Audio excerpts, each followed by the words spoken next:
Hello students, good morning to all of you.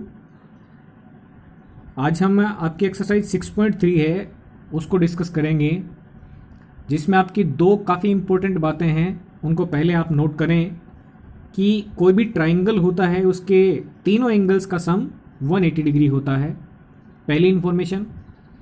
दूसरी information ये है कि जो एक्सटीरियर एंगल होता है उसका जो वैल्यू है वो इंटीरियर अपोजिट एंगल्स के सम के इक्वल होता है। तो देखिएगा, इसको एक ट्रायंगल की हेल्प से समझते हैं। यहां एक आपको ट्रायंगल बना के दिया हुआ है। इस ट्रायंगल में किसी एक साइड को प्रोड्यूस कर दिया गया। जैसे इस साइड को प्रोड्यूस करने पर यहां पर एंगल बन गया जेड।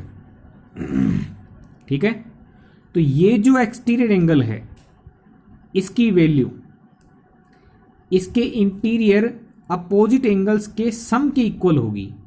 यानी इन दोनों एंगल्स का सम करने से आपको एक्सटीरियर एंगल की वैल्यू मिल जाती है।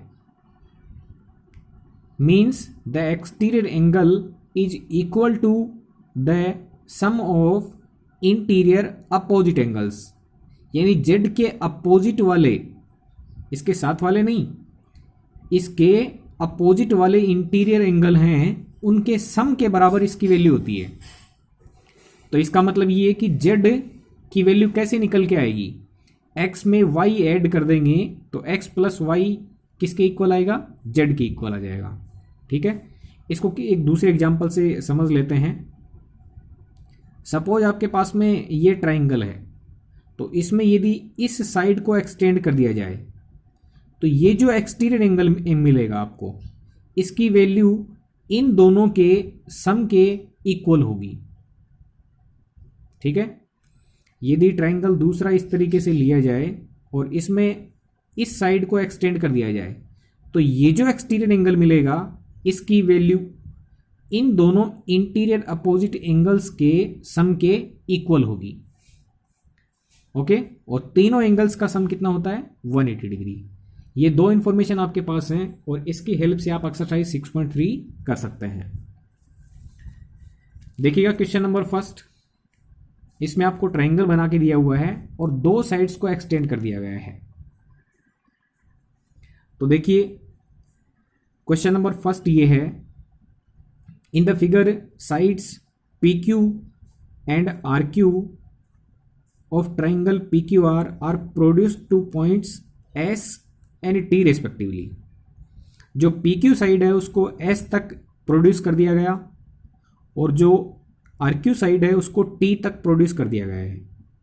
ठीक है, एंगल एस पी आर की वैल्यू आपको 135 डिग्री दे रखी है और एंगल पी क्यू टी की वैल्यू 110 दे रखी है। आपसे एंगल पूछा है P R Q, P R Q यानी ये एंगल आपसे पूछा है। ठीक है, तो देखो हम किस तरीके से निकाल सकते हैं, इस एंगल की वैल्यू कैसे निकालेंगे जबकि हमें ये भी नहीं पता है और ये भी नहीं पता है। ठीक है, तो हमें इसका ये एडजेसेंट एंगल निकाल सकते हैं, इसका भी ये एडजेसेंट एंगल निकाल सकते हैं, क्योंकि लीनियर पेयर की हेल्प से ये एंगल आसानी से निकल आते हैं। ये साइड है, इस पर दो एंगल्स का सम कितना होता है, 180 डिग्री। तो 110 के साथ वाला एंगल कितना आ जाएगा, 70 डिग्री। 135 दिया हुआ है तो इसका ये एंगल आ जाएगा 45 डिग्री।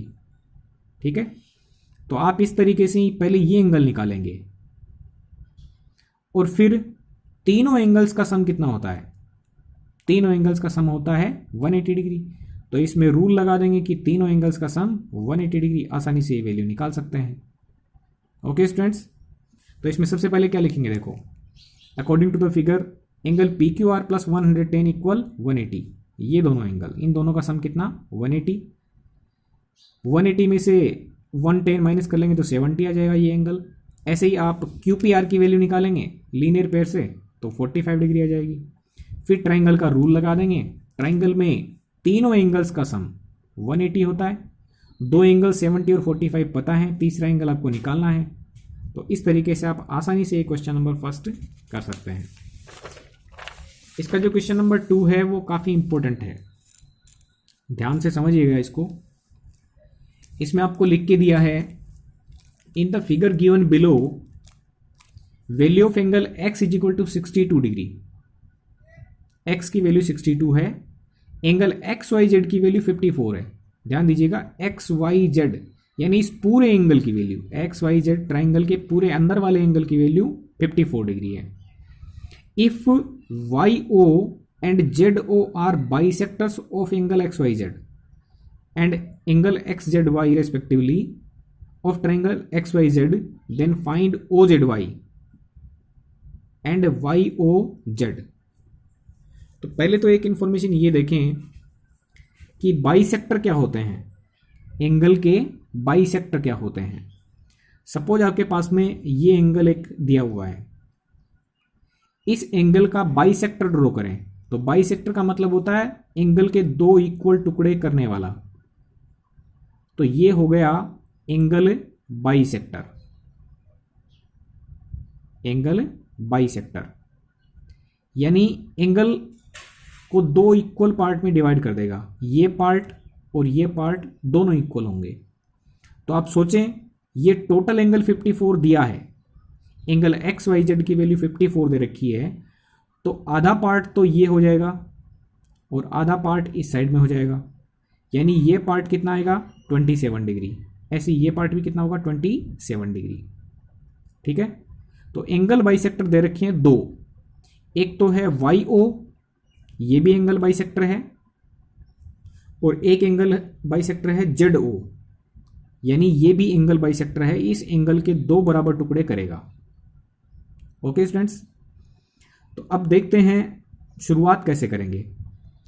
आपको एक्स वाई जेड ट्राइंगल में दो एंगल पता है, एक्स की वैल्यू 62 है और एक्स वाई जेड यानी ये पूरा एंगल 54 है। तो हम ये पूरा एंगल निकाल सकते हैं, क्योंकि तीनों एंगल्स का सम कितना होगा 180 डिग्री। तो हम लिख देंगे तीनों एंगल्स का सम ट्राइंगल में कितना होगा 180। दो एंगल हमें पता है 54 और 62, तीसरे एंगल की वैल्यू निकाल लेंगे ट्रांसफर करके, वाई जेड एक्स आपको मिल जाएगा 64, यानी ये पूरा एंगल 64 है।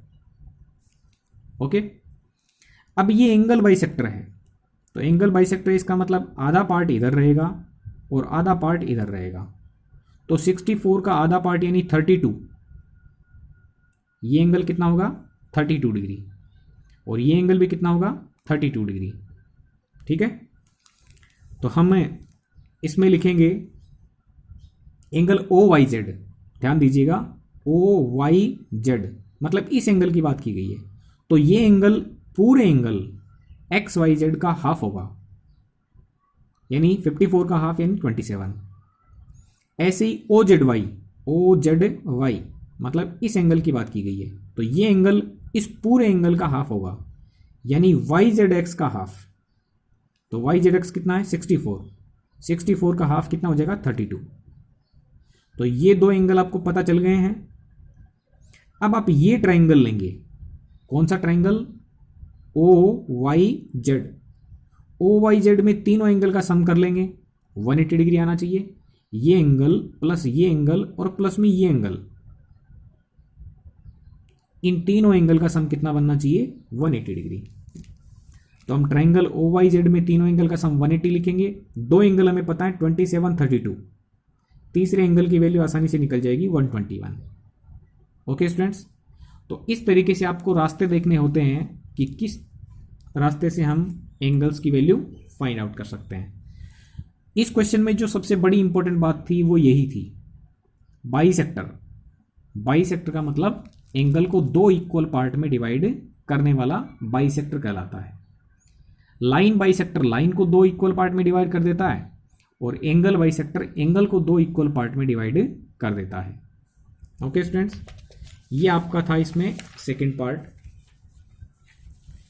अब बात करते हैं क्वेश्चन नंबर 3 की। इसमें 3 में आपको फिगर इस टाइप से बना के दिया हुआ है, देखो। In the given figure A B is parallel to D E, यानी ये दोनों आपको पैरेलल दे रखी हैं। एंगल बी ए सी की वैल्यू 35 है और एंगल सी डी ई की वैल्यू 53 है। आपको एंगल फाइंड आउट करना है डी सी ई, DCE यानी ये एंगल है, इसकी वैल्यू आपको फाइंड आउट करनी है। ठीक है, तो मैंने आपको बात बताई थी कि जब भी आपको पैरेलल लाइन मिलती हैं तो आप ट्रांसवर्सल लाइन देखेंगे या ड्रॉ करेंगे। ये दोनों पैरेलल हैं तो ये ट्रांसवर्सल लाइन हो हुई। ये दोनों पैरेलल लाइंस हैं तो पैरेलल लाइन से क्या मिल जाएगी आपको, एक ट्रांसवर्सल। तो ट्रांसवर्सल लाइन में अल्टरनेट एंगल इक्वल होते हैं। तो इसको इस तरीके से देखें आप, सपोज आपके पास में ये दो ट्रांसवर्सल लाइन हैं और यहां से ये बन गई ये दो पैरेलल लाइन और ये ट्रांसवर्सल लाइन। ये आपको 35 दे रखा है तो ये एंगल भी 35 होगा डेफिनेटली, क्योंकि अल्टरनेट एंगल है। लाइन यदि पैरेलल होती हैं तो अल्टरनेट एंगल इक्वल होते हैं। ओके, तो ये जो एंगल आपको BAC बोला था, BAC, इसी एंगल को आप BAE भी तो बोल सकते हैं। BAC तो भी यहां पर A पर इतना एंगल बनेगा और BAE बोल दोगे तो भी एंगल 35 ही है। तो हम सबसे पहले क्या लिख देंगे, जो एंगल BAC है वो BAE भी बोला जा सकता है और उसकी वैल्यू DEC के बराबर ही होगी, जिसको DEA भी बोला जा सकता है। DEC बोल दो या DEA बोल दो, तो ये दोनों एंगल होंगे वो अल्टरनेट एंगल इक्वल हो जाएंगे। तो आपको ये जो छोटा ट्राइंगल दिख रहा है, इस ट्राइंगल में एक वैल्यू पहले से पता थी और अल्टरनेट एंगल की वजह से ये एंगल भी आपको पता चल गया है, कितना, 35 डिग्री। अब ये एंगल आपसे पूछा था, तो ट्राइंगल में आप जानते हैं तीनों एंगल का सम कितना होता है, 180 डिग्री। तो आप आसानी से ये रूल लगा करके दो एंगल आपको पता चल गए, तीसरे एंगल की वैल्यू आप निकाल सकते हैं। तीनों एंगल का सम कितना, 180 डिग्री। इन दोनों का सम करोगे 88 आएगा, 88 को ट्रांसफर कर दोगे 92 डिग्री हो जाएगा। ओके स्टूडेंट्स, ये आपका था क्वेश्चन नंबर 3। इसमें क्वेश्चन नंबर 4 डिस्कस करेंगे। ये आपको फिगर दे रखा है, in the figure given below if lines PQ and RS, lines PQ and RS intersect each other at point T such that angle PRT is equal to 40 degree, angle RPT is equal to 95 degree and angle TSQ is 75 degree, then find the value of SQT। आपसे ये angle पूछा है। तो देखिएगा, ये angle निकालने के लिए आप ये नहीं बोल सकते हो कि ये 95 की इक्वल होगा, क्योंकि लाइन के बारे में नहीं बताया कि ये दोनों पैरेलल हैं क्या। यदि ये दोनों पैरेलल होती तो डेफिनेटली इसकी वैल्यू कितनी आती, 95। लेकिन इसने पैरेलल का कहीं जिक्र नहीं किया है, लाइन पैरेलल नहीं है। तो फिर दूसरा रास्ता क्या हो सकता है, ट्राइंगल में तीनों एंगल का सम 180 होता है। तो उस रास्ते से आप सबसे पहले क्या करेंगे, ये ट्राइंगल लेंगे और इस ट्राइंगल में तीनों एंगल का सम कितना होगा, 180 डिग्री। तो 40 और 95 दो एंगल दे रखे हैं, तीसरे एंगल की वैल्यू निकाल लोगे। तो इस एंगल की वैल्यू आपकी आएगी 45 डिग्री। तीनों एंगल का सम कितना, 180 डिग्री। उसकी हेल्प से PTR एंगल की वैल्यू आ जाएगी आपकी 45। अब जानते हैं कि ये एंगल और ये एंगल दोनों इक्वल होंगे, क्योंकि वर्टिकली अपोजिट एंगल है। क्रॉस में कोई भी एंगल बनते हैं वो वर्टिकली अपोजिट एंगल इक्वल बनते हैं, 45 और ये भी कितना, 45 डिग्री। अब इस ट्राइंगल में चले जाएंगे, इस ट्राइंगल में भी तीनों एंगल का सम कितना होना चाहिए, 180 डिग्री। तो हम ट्राइंगल सेलेक्ट करेंगे STQ ट्राइंगल में तीनों एंगल का सम लिख देंगे 180। दो एंगल आपको मालूम है, तीसरा एंगल आपको पता चल जाएगा, ट्रांसफर करके वैल्यू आएगी 60 डिग्री। तो इस तरीके से आपको ये एंगल फाइंड आउट करना है। Okay students, thank you very much.